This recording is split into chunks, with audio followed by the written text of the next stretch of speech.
Hello, আসসালামু আলাইকুম। আজকে কিছু কথা বলতে আসছি আমি। তা হলো মানে আমাদের যে বিগত কয়েক বছর ধরে আমরা দেখতেছি মানে এসএসসি এবং এইচএসসি পরীক্ষার সময় বন্যা হইতেছে।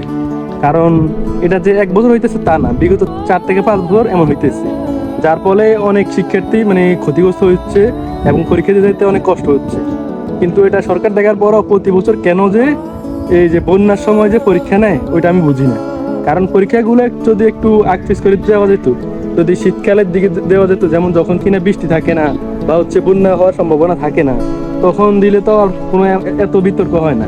কারণ যারা উপরে নীতি নির্ধারক আছে ওরা কি যে থাকে জানি বুঝি না। ওরা মানে সব সময় যে এটা নিয়ে ক্ষতিগ্রস্ত হতে হবে এমন না তো। কারণ প্রতিটা শিক্ষার্থী মানে এক বছর অনেক কষ্ট করে পরিশ্রম করার ফলে তারপর হচ্ছে ওরা পরীক্ষা দিতে যায়। এই পরীক্ষা দেওয়ার সময় যদি এমন হয় তাহলে ওদের ক্যারিয়ারটা কোথায় যাবে? আর হচ্ছে মানে যখন ভার্সিটিতে হচ্ছে বা হচ্ছে আদার্স কোনো জায়গায় অ্যাডমিশন নিতে যাবে তখন একটা রিকোয়ারমেন্ট দেয়, যে রিকোয়ারমেন্ট ছাড়া ওরা ভর্তি হইতে পারবো না। কারণ ভালো মার্ক না হলে তো কখনো বিশ্ববিদ্যালয়ে পরীক্ষা দিতে পারে না, তাহলে ওরা ভবিষ্যতে কি করবে? যার ফলে অনেক শিক্ষার্থীর ক্যারিয়ার নষ্ট হয়ে যায়।